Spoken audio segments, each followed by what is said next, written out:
everyone, welcome back to the European Challenger Series. It's time for the second game between H2K Gaming and Lublin Shore.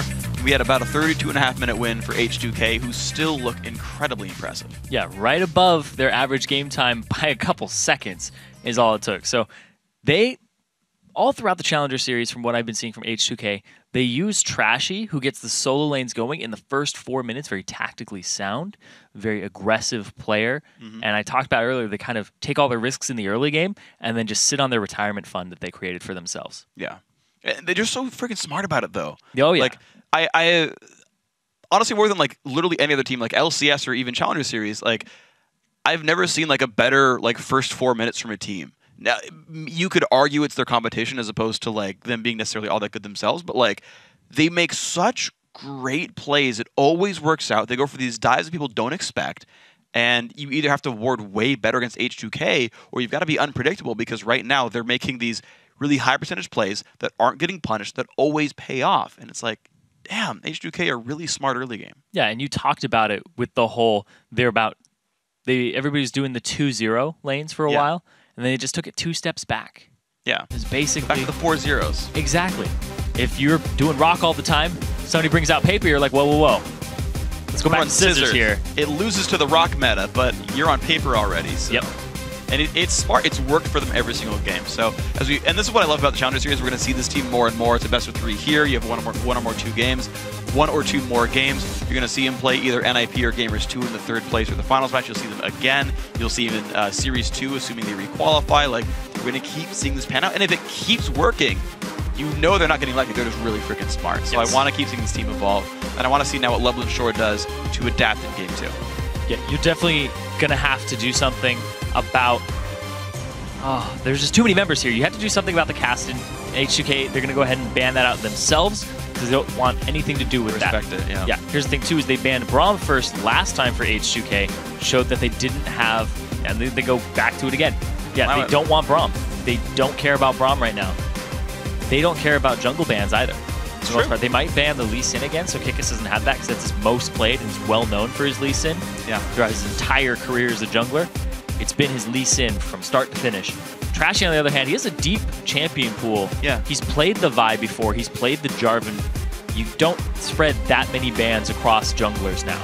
Yeah, and they're not even going to try it anymore. Actually, Lublin Shore also, they now removed the Kale away from Odwamna, so a large portion of what made H2K win their last game is now gone.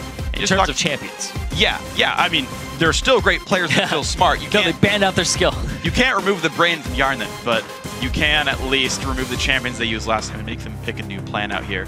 And just to make a pun on your Kikis point, when your name is Kikis, you might as well be good at Lee Sin. Man, you just did 2 name puns pretty back-to-back there. Yeah. I'm actually a little impressed. You've outdone yourself today, Freak. Okay, well, Jumping Jacks picked up here for Kuban there in the top lane. Wasn't banned away. Lee Sin being hovered over now for H2K. And honestly, now both teams are getting things that they really wanted in Game 1 that they couldn't get. Yeah, they're going to give the Lee Sin over to Trashy there.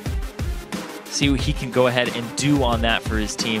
Fits his playstyle perfectly if he does lock that in, because he's a very early game oriented jungler who likes gap closers and fast ganks. He's not afraid to blow his flash in the first gank at all, because a jungler's flash is worth less than a laner's flash. Yeah, it is, because you can't always punish a jungler. You can easily punish a laner. We haven't gotten to see Trashy's Lee Sin yet this season, or this split, so I'm excited to see what happens here. I like the fact they went for Lucian there for H2K because they could pick Trundle anytime, and so you go for a priority pick now instead. Get the Lucian, that nice safe AD carry who's going to scale reasonably well also. And heck, if they go for Twitch, just punish it. Exactly. Go ahead and get yourself a support, something like Morgana, lock it up, see what ends up happening. And man, I love the fact that he has Lee Sin for himself, because that's really what was the linchpin last time, was Trashy's early game pressure. Just snowballing all of the lanes, getting them all ahead for H2K. Yep. That was a huge thing here. Of course, if you keep visiting a Jax lane, keep him down for a long time, you can make his life a living hell. Let's see what comes from that. Yes, you can. We're going to see if that pays off for these guys right now.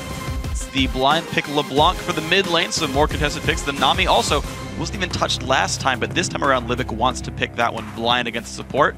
He's going to grab that here. So, Lublin Shore have ways to make all kinds of individual plays. They've got the late game skilling there for the Jax if they want it. We'll have to see how that comp ends up lining up here. H2K going to make their choices. They're making some slightly weak laning choices, actually. Morgana, not the best choice against Nami. And Shyvana also is not one I've seen traditionally beat up a Jax, which means he'll be allowed to scale throughout. Yeah, she scales kind of alongside him. Yeah. But she's like... Eventually, Jax beats you up 1v1. Very She close. engages fights better. Yes. So if Definitely. you really just want to get like those 15-minute team fights, I understand Shyvana. Yeah. But So- your 35-minute nest egg is not as good. Exactly. And the fact that they picked Morgana into Nami is actually pretty big because Nami does extremely well against Morgana with Your the lane sustain, with the attack, with the poke. You get bound. She still has all of her abilities available to her. She's able to trade still. Yep. I think that the last pick for H2K will most likely be an Orianna coming into it. It fits Vivian's playstyle here. Also the fact that they would be able to conjunction it with Trashy and the fact that Odwamne has Shyvana. I think that's what they're going to go for here. It does pretty decently against LeBlanc in the laning phase. Yeah, it's passable. This is interesting for Lublin Shore. So it's a very late game team, right? You've got Jarvan Flag to make Kog'Maw and Jax just crush people in team fights. You got good disengage as well, and there was the Orianna, so good call on that one. Made it happen. I love those. I know, you feel so good. You're like, I knew it. So there's a lot of late game. There's no wave clear for Lublin Shore, though. They have no good siege defense, which is a little bit worrisome. So I want to see if they can actually keep their turrets alive if H2K comes out ahead early on. But in late game, they'll be awesome. Meanwhile, H2K, they do have 3 team fight threats there. It is going to be that Shyvana top lane for Odwamne. Again, the Lucian lane is going to be pretty strong overall, but it's this sort of well-rounded, we're going to probably just look for team fight teams, and we'll see if Trash can get them ahead early enough so that H2K can push an advantage against the late game team. Yeah, there's a lot of... Looking at this comp from Lublin Shore, like they scale better. They do. The Kog'Maw and the Jax do a lot of work. The H2K Gaming, their average game time is 32 minutes. Yeah. You're going to be hitting about those games. 3 items, 4 items at that point. You might be working 2 on... to 3. Usually 2 to 3. 2 to 3? Okay. If you're behind, they were ahead of the curve last time, so it just threw me off. But yeah, if it's everything's even, you'll be about 2 to 3, maybe like 1 item off on the side. Be like, okay. Yeah. And if you're a jungler, you're definitely at like 2. Yeah. So the big thing here is, can they get the Kog'Maw going? They have the J4 on Kikis. Can he show up to the lanes? Can he show up to top lane, get that one going? And I think they have multiple options here, actually. He can go ahead and visit mid, get Take Fun going against FibEvan. It's going to be very hard. FibEvan's a very adept player. See what he can do for himself. Very high up there in solo queue, knows how to hold his own. He's getting ganked. Absolutely. So big thing is, if they can get the LeBlanc going, Take Fun can spill over into these other lanes. That snowballs so hard. Absolutely can. We'll see if he can make this one happen, because that's kind of all LeBlanc's going to do in this team is snowball the early lead. I want to see Kikis and Take Fun do stuff, because it is them that makes things happen. Yeah. And the difference between these compositions, Lublin Shore, they're scaling composition here. H2K is more of a team fight after a little bit of early game from the jungle. Yeah. That's what they're relying on here, is can Trashy get these guys in a position to contest dragons and take every one of them? They did it last time. Yeah. Or can Lublin Shore get an advantage in the bottom lane or top lane, or even mid and spill it over into a different one? If they get an advantage in one lane, they can just go ahead and start rolling down the hill. Yeah, they sure can. Nice. Nice. Yeah. Nice. Give that one about a 5. That's fine. That's fair. That's an average pun. I'm going to need scoring cards one day. Scoring cards. And I won't even make a 10. Next week at the LCS, we actually hand them out to the audience. They hold them up after everyone. After every freak pun. And it's like, oh, looks like it's it consists about a 7. What if it's so meta no one gets it? Does that just count as a 0? Because if no one holds up scorecards? Dang. Like only the Swedish guys got the brain joke. I know. That all the Scandinavians are like, oh, okay. See, I wouldn't have gotten that one unless you had explained it to me. Wow, we talked about that already. Yeah. The office, but yeah, exactly. But yeah, I was going to say, I wouldn't make a 10 card. It doesn't exist? Exactly. But if I ever needed it, I would combine the 1 and the 0. Just to have my back covered. Actually, I wouldn't even make a 9. Because your puns, 6 upside down. Exactly. Your puns don't even go that far. That's just mean. Best I've ever heard from you is an 8. Step it up, freak. Whatever. You didn't get the other ones. Anyways, we are into our lane matchups, and H2K are going to... Oh my gosh, wow, this is so risky, but it's going to pay off. They are not getting... Actually, wow. Yeah? In both cases, both teams go for a greedy jungle start and don't get punished for it. They're doing it under the nose of the opposing duo lane from their own side of the map, but no one even bothered trying to stop that. So no aggressive wards came out whatsoever. We're going to still actually get a 2 buff start basically on both sides, but one that could have been punished on either side. So, you know, it's a wash regardless. H2K's jungle to staying on their own side of the map. They're going to be ending at the top side, so they can go for another 4-0 dive if anyone was there to defend it. Last time Kuban was there and he got punished. Yeah, that's the big thing, is that they're going to be able to make these 4-man pushes if they want to. A lot of the meta now is to just freeze it, keep it the way it is. But now they have the option because they weren't punished when they were on the side of the duo lane. Of course, there is an advantage here for Lublin Shore because they are on the side of the dragon. 3.5-minute dragon is not uncommon Especially anymore. with the cog.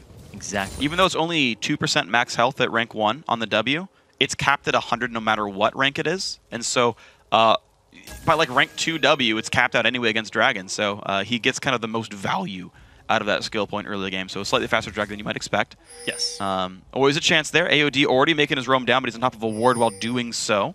And looks like take fun from Lublin Shore. He's trying to bait out the binding and get ready to dodge it. Well, he's actually baiting so that the rest of his team comes up into this fight. Trashy's right there, but Kuban is off on the side. Yeah, he's staying on the side of the ward, which you normally would do, and then he knows he can dodge the skill shot. Slow comes out for Orianna. Doesn't mean too much, and now MauKLR is once again, for Lublin Shore, by 3 minutes, he is freezing the lane by himself. Man, Trashy's actually lucky he didn't hit that Sonic Wave. I wonder if he would have waited. If he had taken that over, ooh. Yeah. At least it reveals, so like he might have seen like the Jacks come in and been like, well, just kidding, just kidding. Yep. Now we see Libic in the bottom lane. Actually, mid lane. He's roaming around. He's trying to match AOD's movements. I'm surprised AOD's even there. He can't accomplish anything from that brush. Actually gets spotted by the Kickus flag, so they know it's a 2-on-2 up here, jungle top laner versus AD carry support. H2K have sent their jungler back into the jungle. Libic actually is still waiting around to find someone to help out here because, again, MauKLR is just freezing. But keep in mind, right now, Lublin Shore are actually getting farm from every single lane, whereas that is not the case for H2K. You're seeing gold be equal right now, but it's only going to get worse for H2K.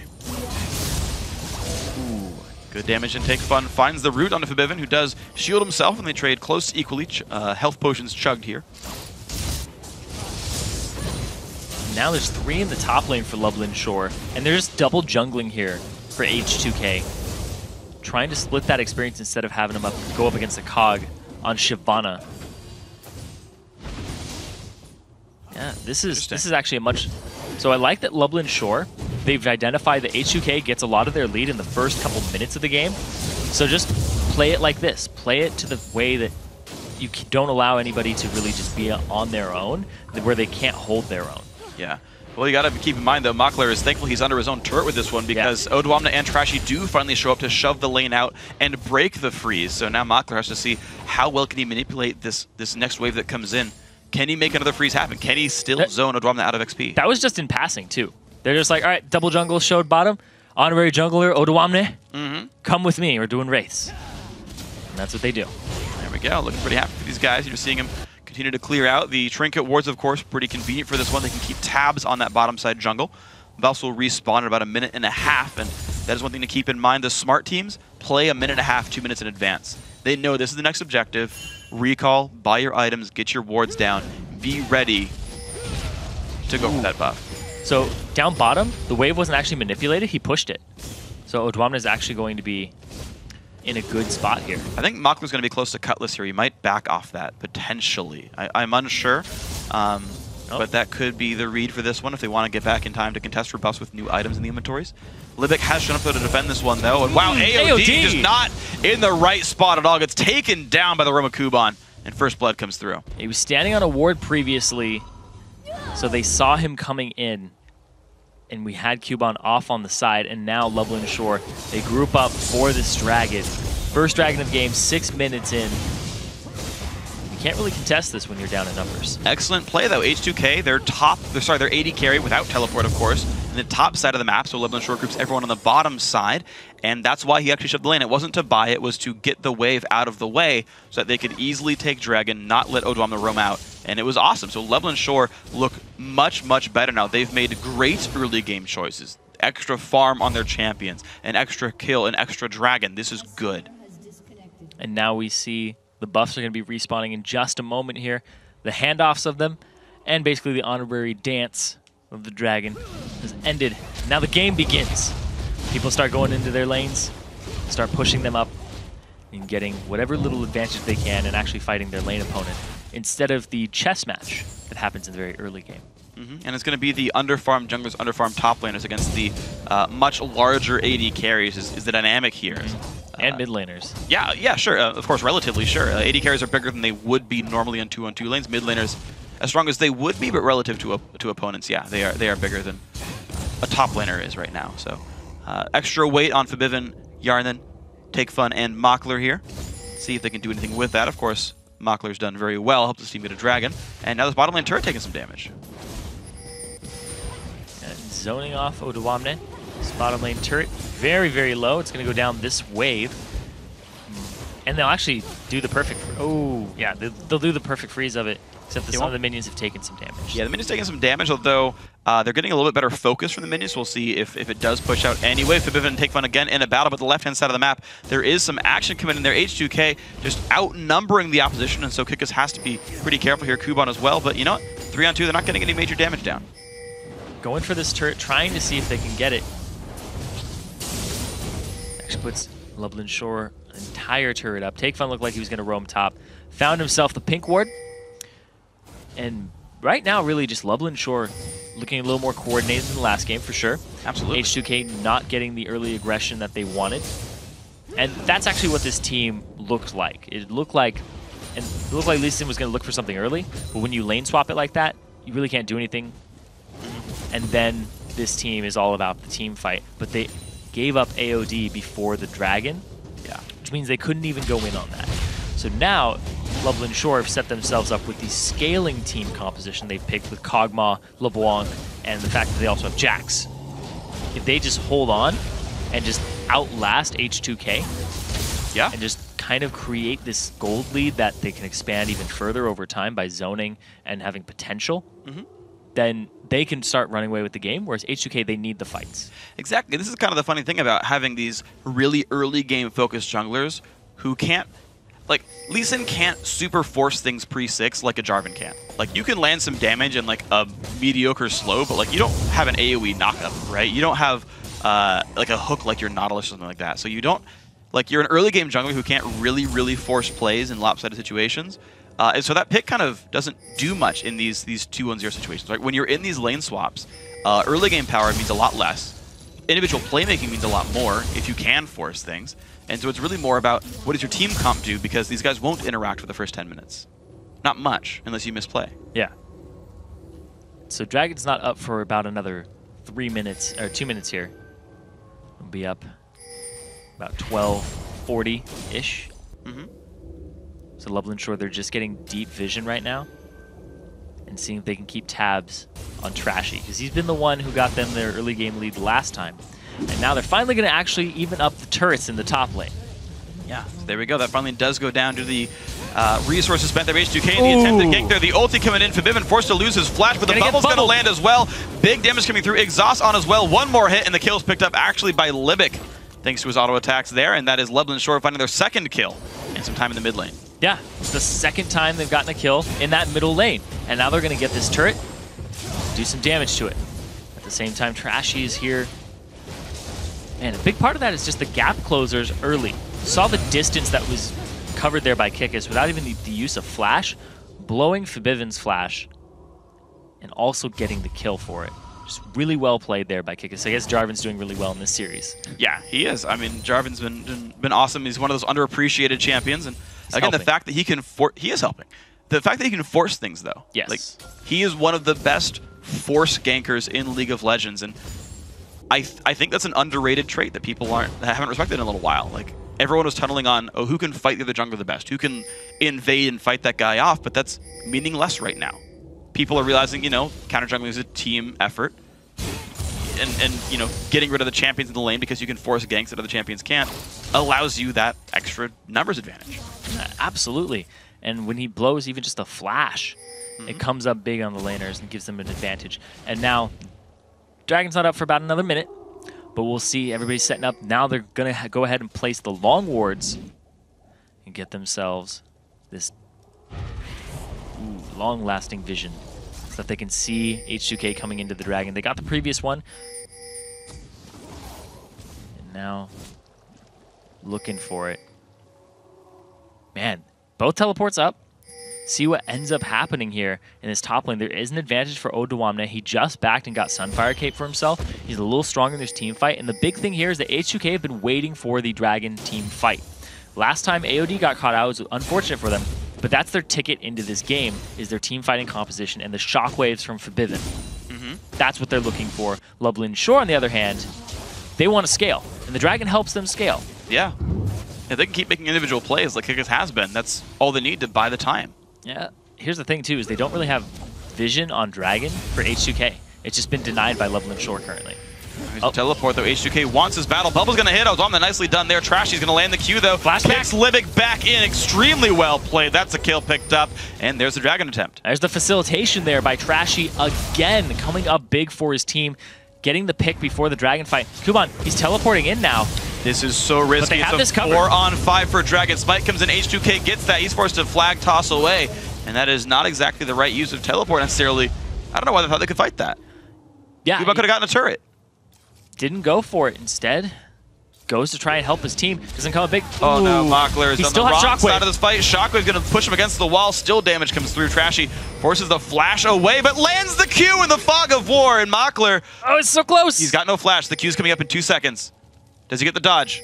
He's just going to slam the ground. He's done. Yep, he juked too many times. The E landed, but now here comes Kuban and Take Fun to turn him back around. You know what? That one's worth it. I'm okay with that kill. You got Jax, another one, but H2K sent the resources mid. They got a turret out of that. That went so much better for H2K. Yeah, Trashy ended up getting them a gold lead. 1,000 gold lead now for H2K. They swung it back. They got the Dragon. They trailed the fight off after the pick of Trashy in the bottom, where he ended up getting Libic.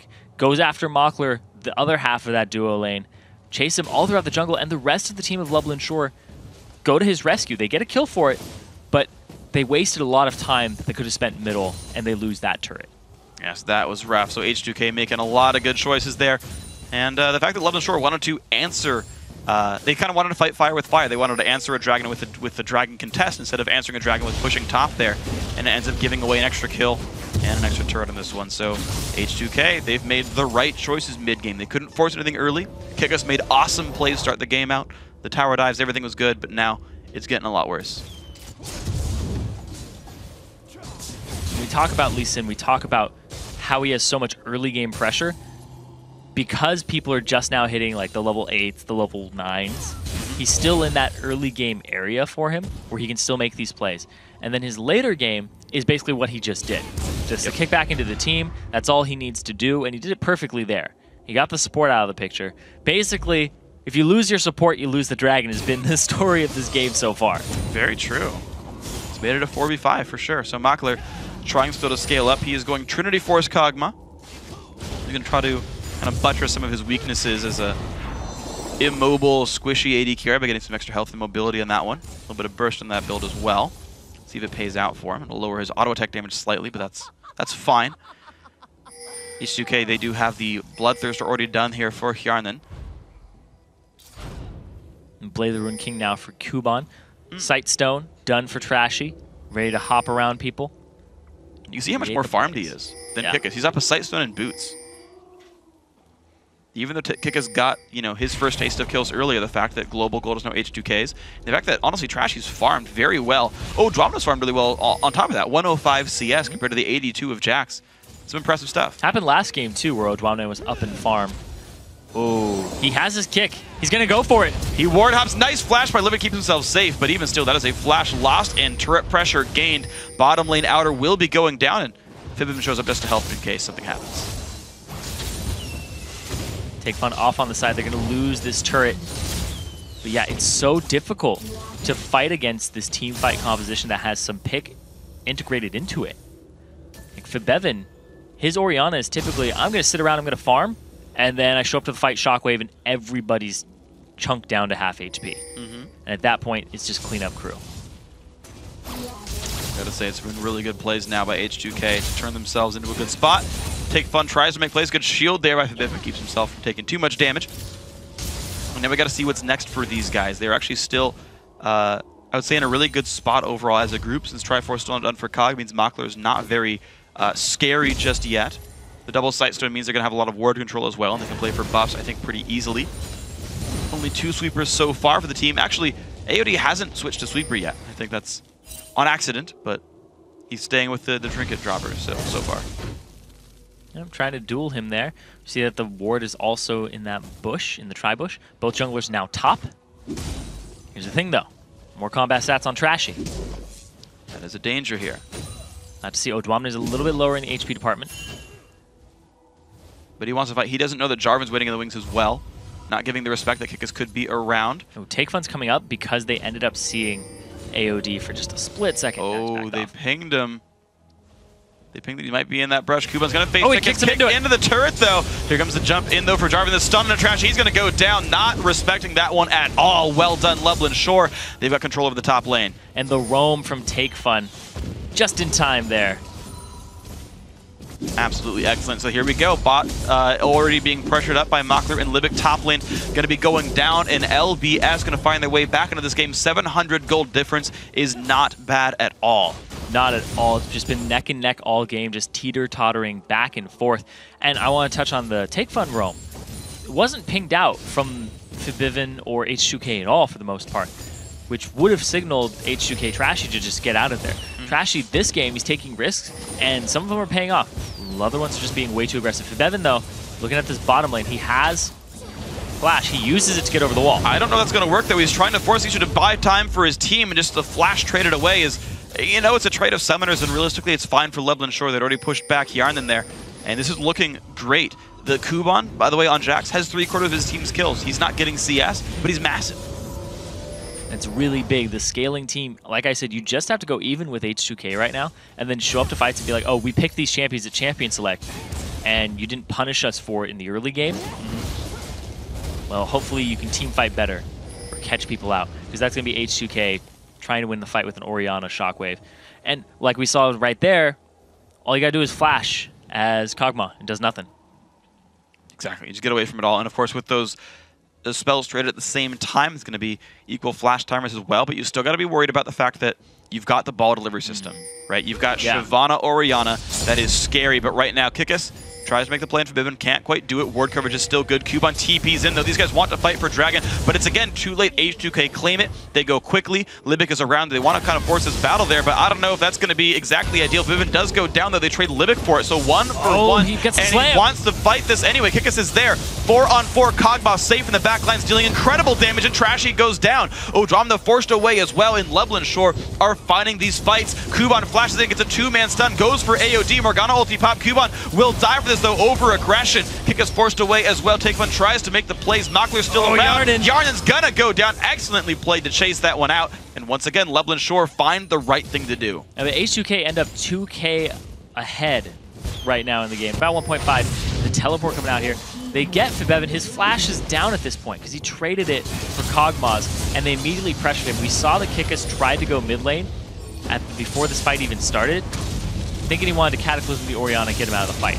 They do exactly that. There was no Shockwave even available, so it's the right option to pressure him. And then they just trail it off here. They end up picking up Trashy, and the 2-man stun there from Kuban, blowing his flash. He ends up getting killed, but it rewards them with Yarnan, who gets rooted right under the turret and just slammed. I gotta say, it was a little bit unfortunate. I'm not sure I would have really traded Jax for Lucian right there, but without any durability items done yet for the Jax, Kuban slightly overestimating his durability. He's definitely not, 80 carry. Not worth, because Kuban was on a killing spree. Yeah. So he's actually worth more gold there. And Lublin Shore did not capitalize on any turrets either. Yeah, that I saw. Get any objectives off it, whereas H2K did end up getting the Dragon. Yeah, so Dragon for a +1 kill is actually a slight lead for the team that gets Dragon. As you can see, H2K still up 2,000, but heck, there is still a 4-1-1 Jax. He's a scary man. The 2-1 Kog'Maw also is in a good spot there. Triforce and Cutlass are done, so he's matching, actually I would say exceeding Yarnan in overall damage output, just because he's Kog'Maw, the other one's Lucian, and that's how those champions work right here. And again, he wasn't punished. 176 CS on Mockler is pretty successful. So Odwamne, it looks like he's going to go for Aranduin's Omen. He has the Chain Vest sitting in his inventory. Yeah, I wouldn't throw him this early. He doesn't have any magic resistance against a Jax who has some mixed damage, a LeBlanc, and a Kog'Maw. Yeah, that's actually worthwhile. Like, Jax is actually still like 3/4 physical with standard builds, so I don't mind not getting MR against Jax. But yeah, for the rest of this, you've got to be pretty worried. And right now, it looks like they might be playing to play for the top lane. It's a risky investment. Just go all in on one type of resistance. I guess to be fair, though, if LeBlanc wastes their burst on the top laner, that's the ideal target if you're H2K. So I think she still might not necessarily even look for Odwamna anyway. You've still got MR from the passive, MR from Forbidden. It's not like the MR's low. Yes. But Mockler will be hitting him. And he'll be fine with it. Yeah, just be tanking it up. He's like, yeah, okay, it's okay. You can spit on me, Kog'Maw. That's all right. Stomach acid, painful in this game. Very. Baron does it too. Yeah, true. Is there any more, or is it just the two champions that are stomach acid based? I think that's it. Okay. I think Cho'Gath just yells at you really loud. That's true. Or throws spikes at you. Vorpally. Yes, they just appear out of nowhere. Why not? They appear from the void, duh. Duh. Yeah. Duh, doesn't everybody know? The obvious. Mockler maxing the E second. That is, I think, pretty normal for Cog. I've seen Q second for the attack speed, but he's getting the big void oozes for the AoE slows. Libic, by the way, for any new Nami players out there, is maxing Tide Color's Blessing, the E, the deal damage and slow on auto attack. The heal is being maxed second there. Although being out of a 2-on-2 lane, you don't need heals to make that happen. Standard for Morgana, you max binding, no surprise there. But I always like giving skill updates, in case guys are wondering. A lot of players on Nami are maxing Tide Color's Blessing first for lane trading. Ooh. Oh, the flash of the binding! Libic gets away from him, but this is going to be a fight. Looks like H2K might want to take right there. And as the ulti from AOD does not manage to make it all happen, Kuban gets away thanks to the Blade of the Ruin King. And they get 2 turrets for that for Lublin Shore. They got the middle turret as well with that nice split that they were able to pull off. And the fact that there was no hard engage from H2K that landed. It was a good flash by Libic to get out of there. He still had exhaust if they had engaged on him too. So they could peel back even further. So very good stuff then. Lublin Shore keeping the game equal. 700 gold difference means basically nothing. They've answered some turrets back. Dragons have still been going to H2K, but that's at this point the only thing keeping H2K in the game. They're down in every other measure of progress here, aside from, I guess, minion farm, which is relevant. Looks like Ruin King is likely to be done here for Mockler, so he's hit a very scary power spike. And even adds up some pink wards. You can see Lublin Shore ready to ward up the map to control the next major objectives there. Libic trying to get the wards down to make sure they can see as H2K walks around. Both these teams ready to battle. Dragging up very shortly, getting the long wards out, but all these sweepers that have been purchased on H2K denying the vision so that they can set up the fight that they want. Because H2K, they need to get the dragons and the team fight if they want to stay in this game. Because Lublin Shore just scales better than they do. And they got to be worried about that, absolutely, unless they can remove Mockler, because it's only a true threat team. That's true. LeBlanc's actual team fight, it's pick, it's not really team fight, so it's sort of two-threat team. You got to keep that in mind. Kuban is pushing the top lane. No one's able to easily react to this one. They will send Shyvana, but without the turret, Odwamna can't win that fight. Take Fun's going to land the chain. Fabib's going to lose some health there, but wow! Wow, chunked him. Yeah, that's a painful Orianna there, who's got the Sork shoes. So the damage output is pretty good. Lublin Shore does get in on that pink ward to clear that one out, so less wards will be killed away thanks to that one. Here's a big thing, too, is they're going to contest the blue buff, because you can't use Smite on the blue buff. You can if you're able to disengage push off Dragon. You'll lose Dragon, yeah. Yeah, unless you can like actually push him away. If you smite it, you lose Dragon. Yeah. So it's gonna fight it. This Golem doesn't know what to do. Having a mid-game crisis. who do I go for? Whoever's closest, and they all back away, and you're like, okay, I'll go back home. Yeah. At least he heals up. His what did you call them last game? The things he ran away to? They're gone. You said the Golem left the Golem camp. He went off to be a blue buff. Yeah. He left them. All right, well, Forbidden gets the blue buff without smiting. There we go.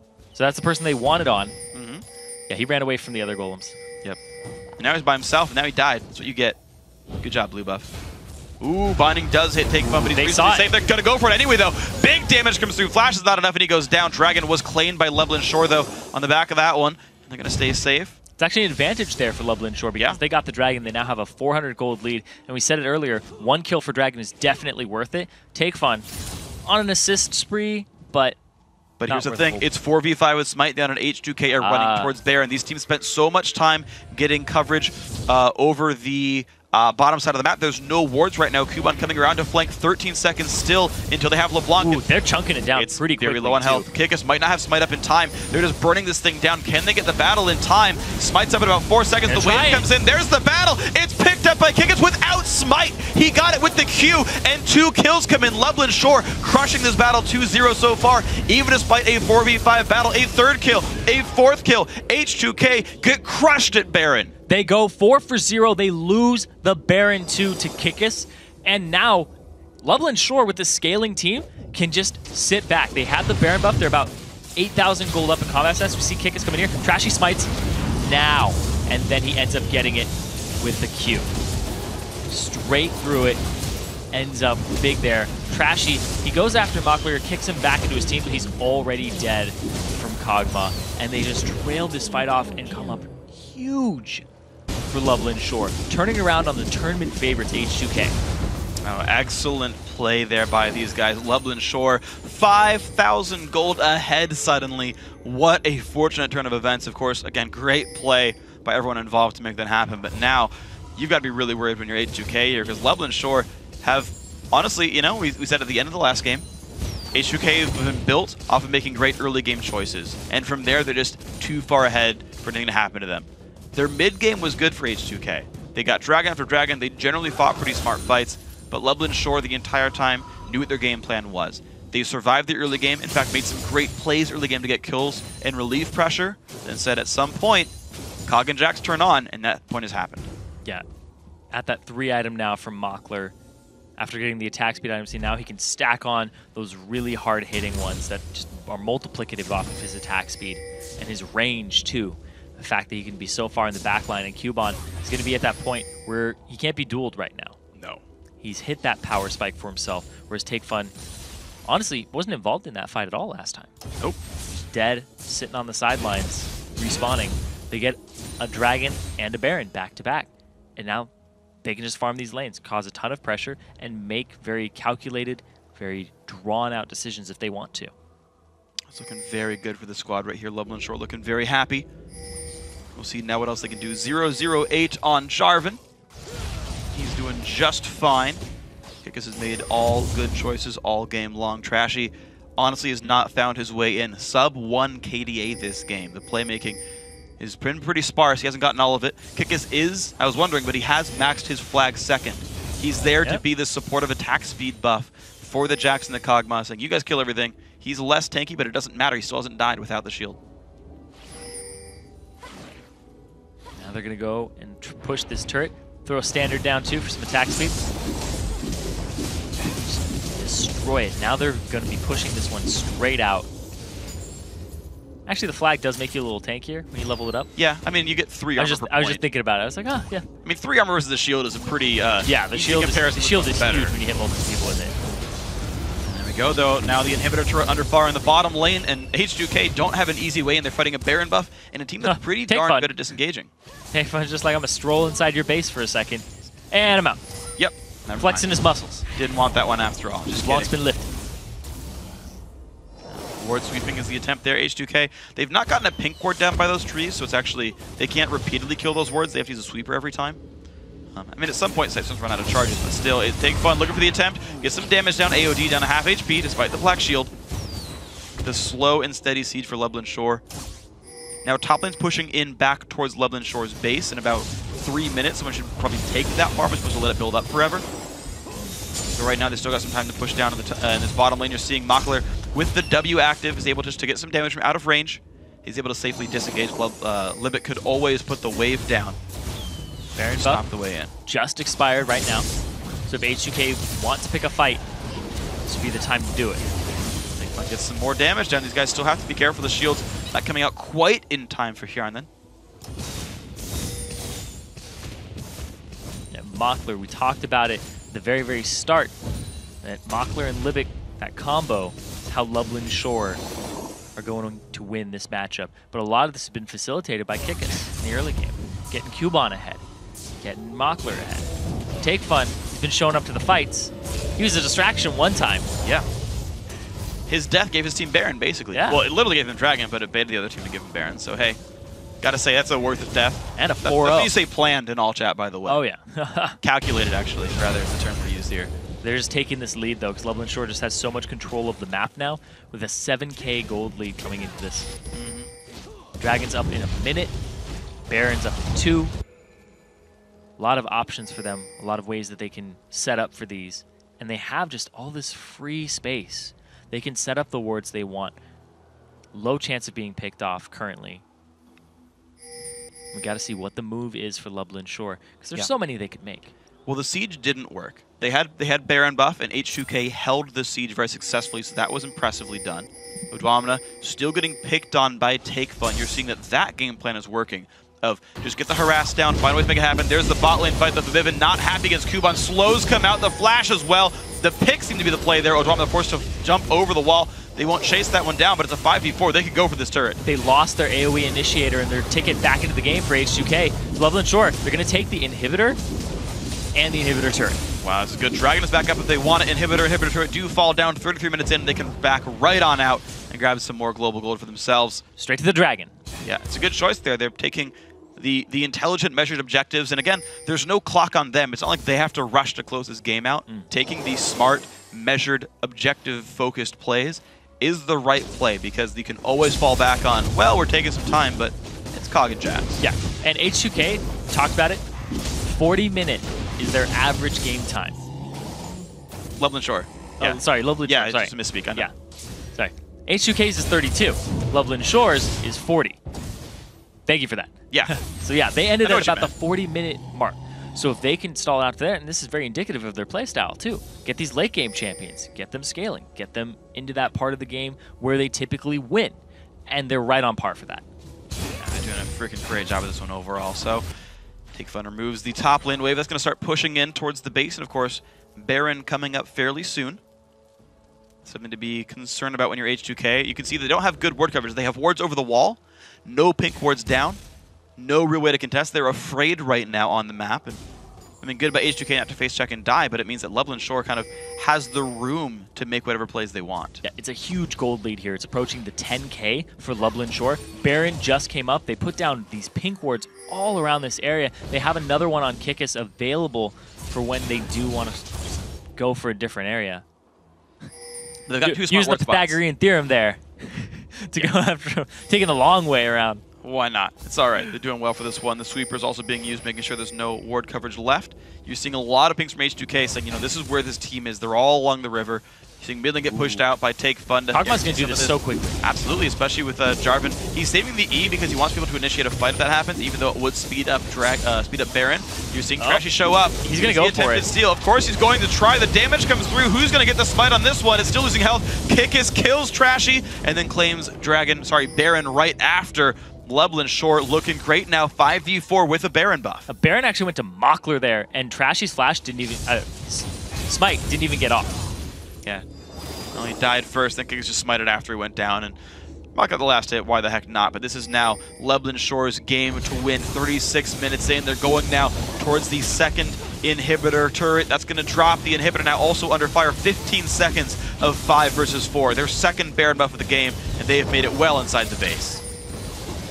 Now they're going to back off of it. Instead of pushing the issue even further, going to make their way top lane and get this last inhibitor turret and inhibitor. This is the smart choice. They're taking some time. The Baron buff's going to regen them. They're going to get that top lane pushed in. They're actually going to wait for a trap just in case someone moves the wrong way around. Top lane's already pushing anyway. It's not going to really be much faster if they show themselves. They might bait H2K in going too far forward. Yeah, if they go forward to clear that wave, that's going to be the... Yep, there they go. And there's the attempt right there. AOD's trying to get away from this one. They've also got to worry about Hjarn. Then he's going to flash away. He's going to try to stay safe. He will. The wave comes in. Doesn't mean too much, but now AOD's definitely on the wrong side of this fight. He's in enemy territory right now. Has no way back into this fight. He's going to have to back off. Short needs to clear his waves, though. They actually lost most of that wave. It did get cleared away reasonably well, so it's going to be 15 seconds till that next minion group comes up, and that will be their signal to push. Big difference here from game one. Game one, H2K was playing their style and Loveland Shore was playing reactively. This game, Loveland Shore played their style and H2K makes some very panicked moves that get punished. They seemed calculated, but in the end... It was too slow. Yeah, ultimately. Exactly. Trashy was going in a lot, getting punished for it. Fibevin getting caught out multiple times. And so far in the series, Jarvan's been coming up pretty big in that early game pressure. We're talking about forcing things.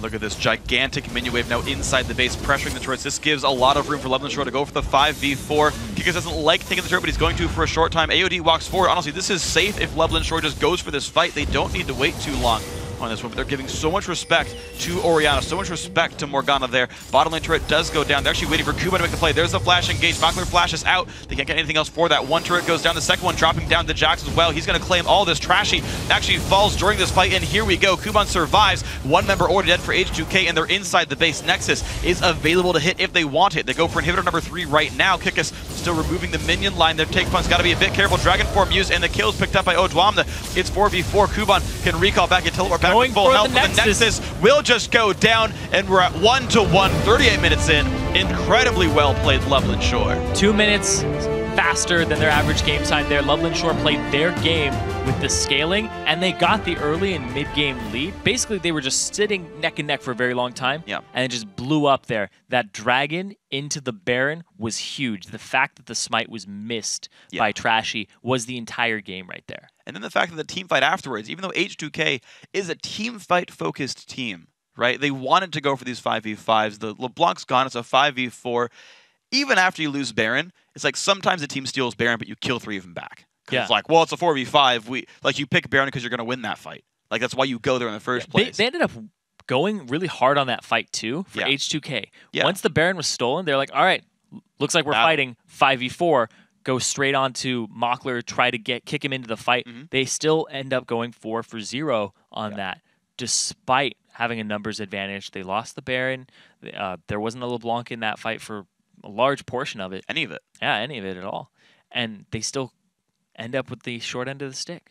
Yeah, and I got to say, I think a lot of that was positioning, right? When you're stuck inside the Baron pit, you've got the guys doing the damage. You've got to kind of peel back and reorient yourselves. Makler got free time. Like, eventually he got kicked in by Trashy, and it's like, hey, it's a good ward hop kick. Like, good job, Trashy. But the problem is when your team's already dead, when Jax is already wreaking havoc, when Makler just gets to solo, you're like, AD carries will almost, especially once you get to freeze, will always be able to solo a jungler. With very few exceptions, unless something goes wrong, an AD carry will be able to solo a jungler once you get past 20 minutes in, which happened. Trashy was like, I'm going to make this play, died. Right? And then meanwhile, Jax is like doing all this cool stuff and no one's stopping him, and he's like just picking up kill after kill after kill.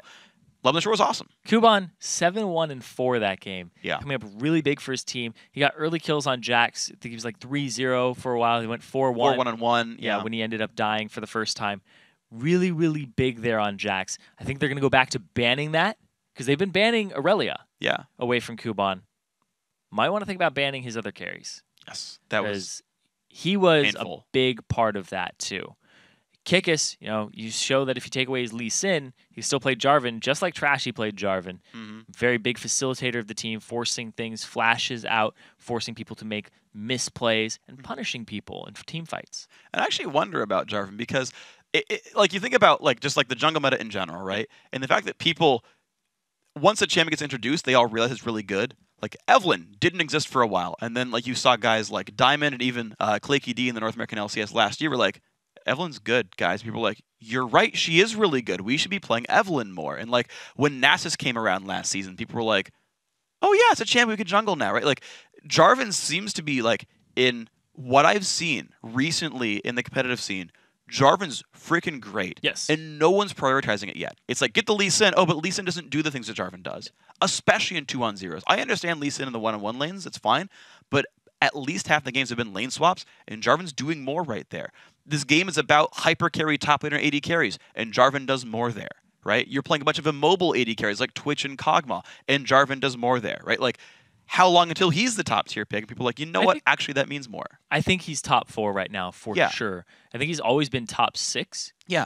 Ever since he was actually introduced to pretty the game, much like the entire time. He's always been top 6. I remember in season 3 he was like number 1 for a very long time.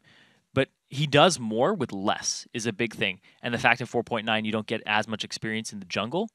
Level 9 power spikes are extremely important. And just like Vi is now in the top 4 or 5 at this point, because Kha'Zix has been knocked down a bit.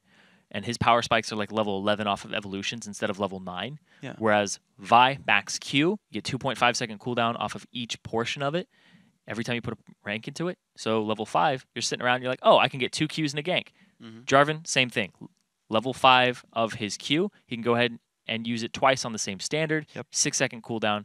Does a lot with low items. Yeah. You just build him tanky, and he's got a lot of innate damage built into his kit now with the new martial cadence. Yeah, and think about it, right? It's actually, I mean, you even go farther than that point. It's actually a 5.4 second cooldown because you're always going Lizard Elder. It's true. So you're getting even more disruption. You have a, 3 second long armor shred. And again, because of these lane swaps, the teams are more about their AD carries. They're more about the Twitch, more about the Kog'Maw. So a % armor shred makes your AD carries awesome. Like, I love having armor shreds and attack speed buffs. And this actually, I think this even expands farther because now the common jungle picks are Jarception. Huh? Jarception. We have to go deeper. We have to go deeper because I think this is actually super relevant. I think this actually means a lot to the game in general, and teams are starting to crack that surface. Now that you're not playing the big four anymore, you're finding new champs to play. Now the jungler can reliably be an initiator role. Like, Lee Sin with tricky moves could do it. Elise could create picks. Evelyn could flank and kind of start fights. Kha'Zix could kind of throw his body in there. But you've got Jarvans and Vi's regularly now joining the champion pool, right? You're regularly engaging hard 5-on-5 fights with these champions, right? Yeah. Now Rumble's better because you can reliably have Jarvan on your team. You're expecting Jarvan on your team, it's right? things like that, too, because Morgana's really good, which means Vi isn't as good because you have to play around the Black Shield, which makes Jarvan a little bit better than Vi because you don't have to play around Black Shield so much. Yeah. Because, I mean, you go through her once and you're like, oh, I didn't get the knockup, but I'm still next to her. Black Shield, my Cataclysm, I dare you. Yeah, exactly. Exactly. That does not work. No, it doesn't And then do anything. the fact that you'll be able to, the Black Shield will time out by the time you get your second Dragon Strike in there. Yeah. So there's a lot of little intricacies here that play back and forth. So Rumble's a little bit better. It makes Twitch even better because his rat-tat-tat across the Cataclysm is destructive. It's ludicrous. Makes Orianna a little bit better. So what you can pair with it, just tons of things that go into the meta. And man, love League of Legends. Yeah, it's fun watching the evolutions. Just little things like, you know what, Kha'Zix is not in there anymore. You know what, screw fighter junglers. Tank junglers are back. Like, I want to see how that continues to evolve. It'll be fun to watch. Guys, we're going to take another quick break, but when we return, it's time for the decisive Game 3 between H2K Gaming and Leveland Shore. You guys do not want to miss it. Has shown up to defend this one, though. And wow, AOD is not in the right spot at all. Gets taken down. H2K wants this battle. Bubble's going to hit. Ozama nicely done there. Trashy's going to land the Q, though. Flashbacks Libic back in. Extremely well played. That's a kill picked up. Finding these fights. Kuban flashes in, gets a 2-man stun. Goes for AOD. Morgana ulti pop. Kuban will die for this, though. Over aggression. Kick gets forced away as well. Take one tries to make the plays. Nockler's still around. Yarden's going to go down. Smites up in about 4 seconds. The wave comes in. There's the battle. It's picked up by Kickers without smite. He got it with the Q, and 2 kills come in. Leveland Shore crushing this battle 2-0 so far. Even despite a 4v5 battle, a 3rd kill, a 4th kill. H2K get crushed at Baron.